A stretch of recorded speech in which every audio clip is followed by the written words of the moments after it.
Ассаламу алейкум, туугандар. Google картага кирели. Google карта Хистебарс деп жазсаңыздар. Хистебарс болот, Тажикстандын айылы. Ошол жерде мындай болуптур.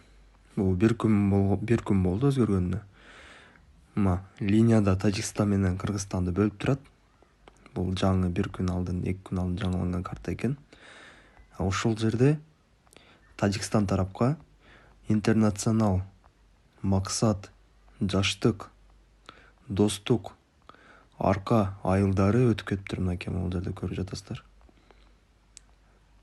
Ушул айылдарды азыркы кырдаал болуп жаткан айылдар Тажикстан Республикасына караштуу деп коюшуптур.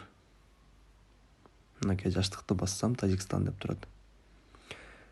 Ушуну туугандар отзыв таштап жалоба кылып өзгөртсөк болот. Баарыбыз массовый кирип отзыв калтыралы. Кандай кылабыз? Мисалыга мынакей бул жерде ылдыйда карасаңыздар да жаштык Тажикстан деп турат. Жаштыкты бастым, тандалды. Бул жерге киргенде отправить отзыв деген турат. Ошого басабыз. Бул жерге жазабыз. Село Жаштык, территория Кыргызской Республики.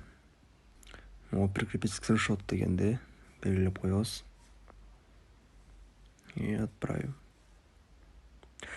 Туугандар ушуну баарыбыз отзыв калтыралы кирип.